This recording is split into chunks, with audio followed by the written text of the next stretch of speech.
आपका कोई एक्सपीरियंस है या कोई कहानी ऐसी शेयर करनी चाहिए नागा बाबाओं के बारे में?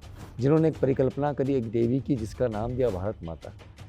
वो नागा साधुओं ने दिया था, साधु सन्यासियों ने दिया था। हम लोग हमारा होना ना होने के बराबर मानते हैं। जब हम है ही नहीं तो भय किस बात का। आपको क्या लगता है कि जो महाकुंभ 2025 किया जा रहा है या जो कुंभ का आयोजन होता है उसके पीछे की कहानी क्या है? कुंभ का तात्पर्य आप देखेंगे तो आप मानिए कि वो हमारे शरीर के अंदर भी होता है। ये जितने बंध हैं, जलंधर बंद हो गए, मणिपुर बंद हो गया, ये सारे बंधक जितने हम करते हैं वो पूरा कुंभ है। लोग हमेशा जानना चाहते हैं कि नागा मतलब शुरुआत होती कैसे, कहाँ से लोग इंटर करते हैं नागा बनने में?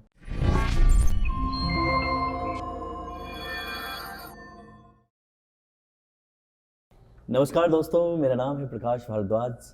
जैसा कि आप सब जानते हैं कि हम लोग महाकुंभ 2025 में पहुंचे हुए हैं और हर दिन किसी न किसी संत से, महामंडलेश्वर से हमारी मुलाकात होती है।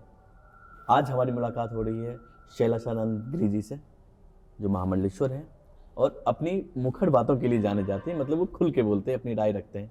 तो उनसे मिलते हैं, बात करते हैं, महाकुंभ के हिस्ट्री के बारे में जानते हैं, नागाओं के इतिहास के बारे में जानते हैं, प्लस जो उनकी अपनी राय है देश को लेके, दुनिया को लेके, उस पर भी उनकी राय जानेंगे। स्वागत है सर। नमो नारायण जी। नमो नारायण, नमो नारायण। तो आपके बारे में मैं अभी जैसे आपने बताया और मैंने ढूंढा तो आप काफ़ी मुखर हैं, काफ़ी चीज़ों को लेके बात करते हैं। मैं उससे पहले जानना चाहूँगा कि आपकी शुरुआत कैसे हुई, स्पिरिचुअल यात्रा आपकी शुरुआत कहाँ से हुई? जी, मेरा जीवन पूरा अनास्था से आस्था की यात्रा रहा है। अच्छा। जिसे कह सकते हैं हार्डकोर एथिस्ट, हम्म, कट्टर नास्तिक हम्म, और निरंतर रूप से उग्र तार्किकता के साथ में जीवन जीने के लिए मेरी इच्छा रही। बाल्यकाल से ही परिवार पूरा धार्मिक था, किंतु मैं अलग रहा, हॉस्टल लाइफ जीता रहा। तो मुझे ऐसा लगता था कि कर्म से बड़ा कुछ नहीं है, कर्म ही धर्म होना चाहिए। और उसके चलते हुए अनेक बार ऐसी स्थितियाँ आई कि जिसके अंदर मेरे समक्ष भी बड़ा होते होते एक सवाल प्रस्तुत होने लगे कि हम जो करते हैं, हम जो समझते हैं, इससे ऊपर भी कोई शक्ति तो है, कुछ और अस्तित्व तो है। वो क्या है, इस बात को मैं खोजने का प्रयास करता रहा। पत्रकार के रूप में, छात्र नेता के रूप में, हर जगह पर एक जिसे कह सकते हैं कि अंदर से हथौड़े चलते थे कि सत्य कैसे सामने आए। और जब वो सत्य सामने आया मुखर होकर के तो मैं हतप्रद रह गया। तब ये समझ गया कि हम सब उसके हाथ की कठपुतली है, हम सभी कर्म सिद्धांत के ऊपर आधारित हैं। तो हमें अपना कर्म उसी दिशा में चलाना चाहिए जहाँ पे आत्मा का परमात्मा से मिलन हो। और आपने पायलट बाबा से कब आपका जुड़ा हुआ? 84-85 में मैं 9वीं 10वीं कक्षा में था। उस दौरान क्रिकेट खेल रहा था। अच्छा। क्रिकेट खेलते समय उधर बाबा जी निकले। बाबा जी ने बच्चों को बुलाया और बोला कि ये बच्चा बॉलिंग बड़ी अच्छी डालता है। मुझे उनसे मिलवाया। आप उस समय कहाँ थे? उज्जैन। उज्जैन में। उज्जैन में। तो मुझे यह नहीं मालूम था कि ये कौन है। फिर धीरे से परिचय हुआ, वो मेरे घर गए। चाय नाश्ते के दौरान उन्होंने बताया कि वो इंडियन एयरफोर्स के अंदर पायलट रहे। मेरे लिए बड़ा कौतूहल, बड़ा फ़ायदेमंद विषय लगा उस समय के लिए कि मैं एनडीए की तैयारी कर रहा था और उद्देश्य था। उस सोच से लेकर के तो जीवन पर्यंत के लिए वो मेरे जीवन का अभिन्न हिस्सा बन गए। धीरे धीरे करके उनकी बातों को मैं समझने लगा। उनकी बातें भी बड़ी क्रांतिकारी थी। वो भी जो सिर्फ परंपरावादी सोच है उससे हट करके कुछ न कुछ नई विधाएं देते थे जो कि चमत्कारिक थी। अच्छा। मेरे लिए ध्यान योग सिर्फ और सिर्फ एक पूजा पाठ का माध्यम माने जाते थे। मेरे मन में यह अवधारणा थी, किंतु जब उन्होंने मुझे हमारी मस्तिष्क की तरंगों के बारे में बात करी और उसके ऊपर मेरा अनुसंधान प्रारंभ करवाया तो उसने मुझे भी अंतर्राष्ट्रीय स्तर पर स्थापित किया और विज्ञान के सामने भी एक नया आयाम प्रस्तुत करवाने में मुझे मदद दिलवाई। तो इसलिए मैं उनका जीवन पर्यंत के लिए जिसे कह सकता हूँ कि आभारी हूँ और हर पल मेरे साथ वो अभी भी हैं। अच्छा, जैसे कि आपने बोला कि आपकी शुरुआत नास्तिक से आस्तिक बनने की शुरुआत है और आज आप महाकुंभ 2025 में बैठे हैं। एक ऐसा लड़का कि जो नास्तिक था, जैसे नास्तिक कहना भी गलत होगा, तार्किक था। तार्किक था, जैसे तर्क पसंद थे। और आप महाकुंभ 2025 में, अब आप समझो कि मैं भी वही एक लड़का हूँ और मेरे कुछ सवाल होंगे ऐसे ही। बिल्कुल। आपको क्या लगता है कि जो महाकुंभ 2025 किया जा रहा है या जो कुंभ का आयोजन होता है उसके पीछे की कहानी क्या है? हम देखेंगे जब भी भीड़ को इकट्ठा किया जाता है जी। तो यदि उनका वैचारिक संपन्नता नहीं है, उनके अंदर वो स्थिरता नहीं है, तो मॉब हिस्टीरिया में परिवर्तित होती है। जैसे कि वेटिकन के अंदर हमने देखा अनेक लोग आ गए, लोग आते हैं, उनके ऊपर कोई प्रेतात्मा का प्रभाव जैसा दिखता है, किसी को भूत प्रेत चढ़े जाते हैं, किसी को क्या होता है, आप देखेंगे हर साल ईस्टर के ऊपर ऐसा होता है। देखा वहीं पर हमारे इस महाकुंभ के अंदर आपको नज़ारा देखने में नहीं आता, जबकि उनसे हम कम से कम 200, 500, 1000 गुना ज़्यादा लोग होते हैं। ये हमारे धर्म का बल है कि हम अपने आप को संतुलन रख पाते हैं। महाकुंभ का हम यदि देखें तो संगम तट पर या उज्जैनी का सिंहस्थ देख ले, नासिक का कुंभ देख ले, हरिद्वार का कुंभ देख ले, ये गुणाधारित है। और इसकी पूरी परिपाटी आदि गुरु शंकराचार्य, फिर राजा हर्षवर्धन और इन सब लोगों ने बहुत अच्छे से उसको परंपरा को निर्वहन किया है। कुंभ का तात्पर्य आप देखेंगे तो आप मानिए कि वो हमारे शरीर के अंदर भी होता है। ये जितने बंध है, जलंधर बंद हो गए, मणिपुर बंद हो गया, ये सारे बंधक जितने हम करते हैं वो पूरा कुंभ है, क्योंकि उसके अंदर सारी ऊर्जाओं का जो निचोड़ है, अर्क है, उसको हम एक घड़े के अंदर, एक कोष्ठ के अंदर उसको एकत्रित करते हैं। तो ये शारीरिक कुंभ है। हम रोज हमारे शरीर के अंदर एक कुंभ मना सकते हैं। मन और बुद्धि के भी कुंभक है। हम किसी कार्य के लिए या किसी अनुष्ठान के लिए या किसी स्पोर्ट्स के लिए, क्रीड़ा के लिए जब हम संकल्पित होते हैं तो त्राटक होता है और वहाँ पर भी हमारी शक्ति का संचय एक कुंभ के रूप में आ जाता है। तो मन और बुद्धि के भी कुंभक है। और आत्मा का परम कुंभक वो होता है कि आत्मा जब अपना यात्रा करते हुए परमात्मा में विलय करती है तो उस जगह पर जो उनका लोक बनता है, जितने लोक हैं ये सब कुंभ है। पितृलोक, देवलोक, जितने लोक हैं ये सब कुंभक है। बाह्य कुंभक के रूप में तो हमने देखा कि राजेश्वरी का कुंभक यदि प्रयागराज में है तो सतोगुण का हरिद्वार में है। वहीं पर उग्रता के या ताप के आधार पर उज्जैनी का सिंहस्थ है। इनकी भी भौगोलिक अवधारणा अलग है, इनकी भी एस्ट्रोलॉजिकल इम्पैक्ट्स अलग है। तो ये कुंभ वाकई में बेहद महत्वपूर्ण है, क्योंकि संयुक्त इच्छा शक्ति जब एक ही जगह पर हो रही है एकत्रित, तो हम जो चाहेंगे वो हो जाएगा। इस कुंभ में तो ये प्रयास है कि विश्व शांति के लिए सबकी इच्छा शक्ति एक हो जाए। तो जितना युद्ध का मानस बना हुआ है, युद्ध का जो मंजर हम देख रहे हैं, ये सब शांति की ओर आ सकता है यदि इस कुंभ के अंदर हम सभी लोग एकजुट होकर के कर लें।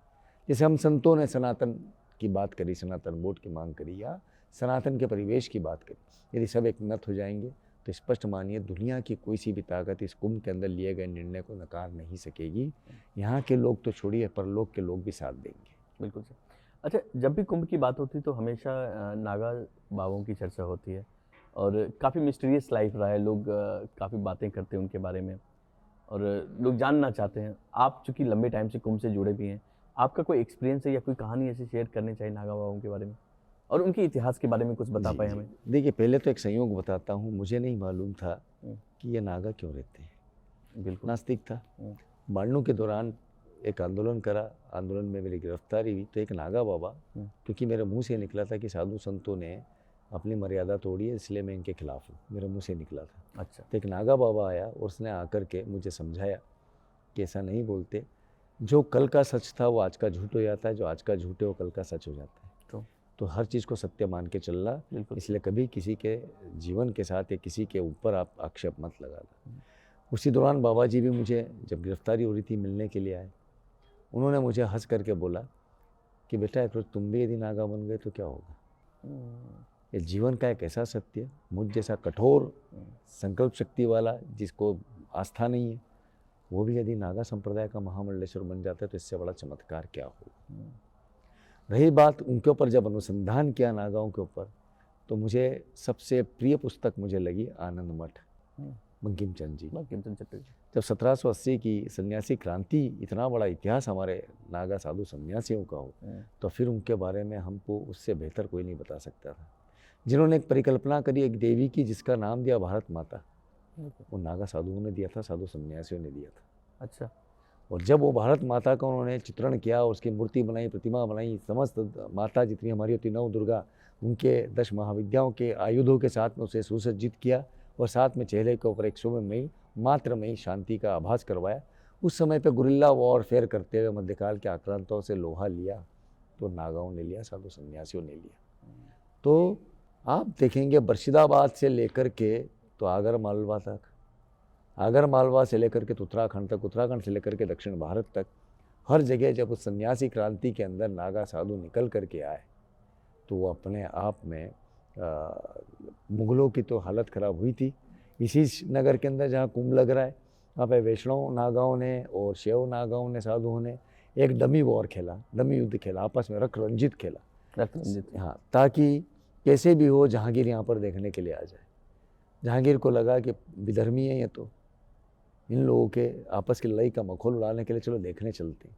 जब वो पहुंचा तो परकोटे के ऊपर, जैसे हम गणेश जन्माष्टमी के ऊपर जैसे पिरामिड बनाते हैं, नागा एक के ऊपर एक चढ़े और कूद करके ऊपर जहांगीर के पास पहुंच गए और एक नागा ने जहांगीर तक को कटार भोंकी। तो नागाओं का एक इतिहास है कि वो जननी जन्मभूमि के लिए, राष्ट्र धर्म के लिए अपने धार्मिक रीति रिवाजों के साथ में पुण्य युद्ध लड़ते हैं और उनका कोई अटैचमेंट है ही नहीं। उन्होंने शरीर छोड़ दिया, मन छोड़ दिया, बुद्धि छोड़ दिया, आत्मा छोड़ दिया, पिंडदान कर दिया। हम लोग हमारा होना ना होने के बराबर मानते हैं। जब हम है ही नहीं तो भय किस बात का? न यश का, न अपयश का, न मृत्यु का, न जीवन का, न वैभव का, न दारिद्र्य का, कोई हमें भेद ही नहीं है। जब भेद नहीं रहा तो कौन डराएगा? तो नागाओं से मुगलों ने कहा कि प्रार्थना कीजिए कि हमारे बीच में कोई नागा ना आ जाए, नहीं तो भागना पड़ेगा। 4 नागा 4000 की सेना पे भारी पड़ते हैं।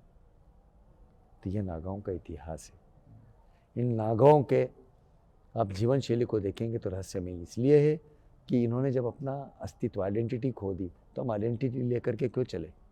इसी कुंभ के अंदर पिछली बार ऐसे नागा मिले जो कि बहुत उच्च पदों पे भी है, नागा बिलीवर्स जो उच्च पदों पर भी हैं, वो जो नागा होकर के साधनाएं करते हैं, वो स्वयं को नागा मानते हैं। तो इस राष्ट्र की इस वैभवशाली परंपरा जो कि राष्ट्र के संरक्षण के लिए, संवर्धन के लिए, यहाँ के लोगों की रक्षा के लिए है, वो नागा संप्रदाय उच्चतम संप्रदाय मैं इसलिए मानता हूँ। अच्छा, लोग हमेशा जानना चाहते हैं कि नागा मतलब शुरुआत होती कैसे, कहाँ से लोग इंटर करते हैं नागा बनने में? जैसा कि आपने बोला कि कुछ उच्च पदों पे भी हैं, तो क्या दुनियादारी एक जो जीवन है अपना, उस जीवन को जीते हुए नागा लाइफ लोग कर सकते हैं? नागा नहीं, लाइफ में नहीं जी, कर सकते। नहीं जी। क्या होता है, संन्यास आपका लेना आवश्यक है। अच्छा, संन्यास आपने लिया, सारे जैसे आपने रिश्ते, उच्च पद वाली जो बात बताई थी उसके लिए नागा बिलीवर्स मैंने कहा नागा बिलीवर कि वो नागाओं के साथ बैठ करके उसी अच्छा, प्रकार अच्छा, से साधना समझ गया, करते समझ गया। तो उन लोगों की एक परंपरा है, जिसे महापुरुष बनना बोलते हैं, सन्यासी बनना बोलते हैं। फिर अखाड़ा उनके जो प्रधान होते हैं वो निर्णय लेते हैं कि ये नागा होने के काबिल है कि नहीं है। उसको पूरे 12 वर्षों तक उसका शोधन किया जाता है। कई लोगों का 6 वर्षों में हो जाता है, अच्छा। जो कठोर है। तो वो साबित हो जाते हैं कि अब ये सब नागा तमाम कहलाते हैं। प्रकार के मानवीय लोभों से परे हैं, भावों से परे हैं, तब उनको नागा बनाया जाता है। Very good. अब बोल रहे हैं तो मैं वो विजुलाइज कर रहा हूँ कि कैसे। अच्छा, जैसे बहुत बार देखते हैं कि हम लोग वीडियो में कि लोग नागा से बात कर रहे हैं और वो थोड़े उग्र भी हो जाते हैं, तो क्या ऐसा उग्रता उनकी स्वाभाविक है या फिर वो संसारिक दुनिया को देख के उग्र देखिए होते भारद्वाज जी, आप एक चीज़ देखिएगा कि हमारे योग धर्म के अनेकानेक मार्ग हैं। हैं? जी। शिव ने पार्वती को आगम और निगम तंत्र के बखान किए। हम्म, उन बखानों के चलते हुए शिव विद्या, हम्म, शाक्त विद्या अलग अलग है। शिव के अंदर भैरव विद्या, शाक्त के अंदर भैरवी विद्या, श्री विद्या, इस प्रकार की तंत्रागम है। इन तंत्रोक्त विधियों के अंदर उज्जैनी का नागा कहलाता खूनी नागा है। खूनी नागे का मतलब ये नहीं कि वो मार देंगे या मर्डर कर देंगे, नहीं। वहाँ का ताप जो है, गर्मी जो है, उस ताप के अंदर वो अग्नि के तुल्य अपने आप को बनाते हैं, इतना कठोर बनाते हैं। और उनकी उग्रता जो रहती है क्रोध भट्टारक की रहती है। ये तंत्र की एक विधा है। परशु दुर्वासा विशेष तौर पर उसके अंदर उल्लेखित है कि क्रोध भट्टारक थे। इस समाज के कल्याण के लिए, किसी व्यक्ति के उच्चतम भाव को लाने के लिए यदि हमें उसको गाली भी बकनी है, डांटना भी है, फटकारना भी है, तो हम करेंगे और उग्रता के साथ बोलेंगे। आप गृहस्थ या सतोगुणी या सामान्य जन जो है वो यदि हवन करेंगे तो कैसा करेंगे? ओम जो भी मंत्र है, स्वाहा, सॉफ्ट टोन रहेगा। राइट। वहीं पे हम जब आगर मालवा नलखेड़ा में बैठ करके बगलामुखी की साधना करेंगे तो हम क्या करेंगे? रहीम बगले फट स्वाहा। फट स्वाहा। मैंने आपको बोला आइए, तो मैंने बोला आ, राइट। मीनिंग सेम है, लहजा अलग है, अर्थ में परिवर्तन नहीं आएगा। लहजा कईयों को आहत कर सकता है, कई लोगों का जीवन बना सकता है, क्योंकि शब्द ही जान लेते हैं, शब्द ही जान लेते हैं। सही बात। यदि हम समझ रहे हैं किसी को और उग्र से बोल रहे हैं तो उसको समझना होगा कि उसके भले के लिए हमें क्या लेना है आपसे? धन मांगा? हम जीवन मांग रहे हैं क्या? हम कुछ भी नहीं मांग रहे और आप हमारे पास आए और यदि हमने आपको डांट करके किसी बात को देख करके चिमटा फटकार दिया हमारे नागा ने, तो समझ लीजिए आप ही का कल्याण कहीं ना कहीं उस चिमटे की आवाज़ से भी था, उसकी चोट से भी था, उस गाली से भी था। आपके नयाने कितने जन्मों के कर्म के दंड उस एक गाली, एक चांटे से विलुप्त हो जाते हैं। सेमी कॉन्शियस में डीप रेसिडेंट मेमोरीज होती हैं, आम जन नहीं समझ पाएंगे। साइकेट्रिस्ट थोड़ा बहुत समझ पा रहे हैं आधुनिक विज्ञान के अंदर। यदि आपको देखा और आपको देखने के बाद में मालूम पड़ा कि आपके प्रारब्ध के अंदर इस जगह पर एक कर्म बुरा हुआ था जिसका परिणाम आप इस जन्म में भी भुगत रहे हैं, यदि आपको उसी स्थान के ऊपर जोरदार प्रहार कर दिया जाए या आपको किसी और तरीके से उस जगह से डाइवर्ट कर दिया जाए, तो ये तो आधुनिक विज्ञान भी कहता है कि आपकी वो मेमोरी विलुप्त हो जाती है या रेक्टिफाई हो जाती है, अलाइनमेंट हो जाती है। तो ये विषय को आप बड़े गंभीरता से समझें। आम जन को इसको समझना होगा कि एक साधु जो दुनिया को छोड़ चुका है, यदि वो मुस्कुरा करके कुछ दे रहा है या चाटा दे रहा है गाली बक करके, दोनों ही आशीर्वाद है। आपकी बातें काफ़ी इंटरेस्टिंग है और मैं काफ़ी मतलब अंदर से उसको फील कर पा रहा हूँ, समझ रहा हूँ। और नो डाउट महाकुंभ है और ज्ञान का भी महाकुंभ है, आपके जैसे संत मिल रहे हैं और ये सब ज्ञान दे रहे हैं। अभी एक और चीज़ बताइए अपने बारे में कि अभी आपने बताया कि जो हम लोग चर्चा कर रहे थे कैमरे से पहले कि काफ़ी आप स्पीच के लिए जाते भी हैं लोगों के डिफरेंट कंट्री में, वो क्या टॉपिक क्या होता है जिस पे आप चर्चा करते हैं या लोगों को एज ए ओरेटर आप जाते हैं? पूरा विश्व जो है ये धर्म के आधार पे पोलराइज्ड हो गया। राइट। यदि वेटिकन से क्रिश्चियनिटी चल रहा है तो मक्का से इस्लाम चल रहा है। भारतवर्ष के अंदर हिंदू है बस, बाकी सब जगह चित्र भीतर है। तो हिंदू को मैं रिलीजन मान लूँ एक बार चल जाएगा, क्रिश्चियनिटी इस्लाम इनको रिलीजन मान लूँ चल जाएगा, किंतु हिंदू सिर्फ रिलीजन नहीं है, ये सनातन हिंदू वैदिक धर्म है, प्राचीनतम धर्म है। तो पूरे विश्व को ये समझाना आवश्यक मैंने समझा है कि धर्म और रिलीजन में अंतर होता है। तो इसको लेकर के मैंने व्याख्यान प्रारंभ करे। उन व्याख्यानों पे लोगों की रुचि जागृत हुई, अन्य धर्मों वालों की, क्रिश्चियनिटी वालों की विशेष तौर पे बहुत ज़्यादा जागृत हुई, साउथ ईस्ट एशिया के। भाई वही तब से आपसे जो चर्चा चल रही है इतनी, और मैं यही समझ रहा हूँ कि इस चर्चा को हम लोग एक लंबा सेशन रखें हैं और जब भी आप मुंबई आए तो हम उस पॉडकास्ट में उस पूरी चर्चा पे करें। और नो डाउट अघोरी पे भी हम बात करेंगे, नागाज पे बात करेंगे, सन्यासियों के इतिहास पे बात करेंगे, ऋषि मुनि और ये लाइफ जो वैराग लाइफ है, जैसे आपके जैसे लोग जो पार्टिसिपेट करते हैं, इस पे भी चर्चा करेंगे और एक आम आदमी कैसे सन्यासियों से जुड़े, इस पे भी चर्चा करेंगे। थैंक यू सो मच, आपने इतना टाइम दिया और हमें इतनी जानकारी दी और उम्मीद करते हैं कि हम जरूर मुलाकात करेंगे। जय हो जी, नमो नारायण।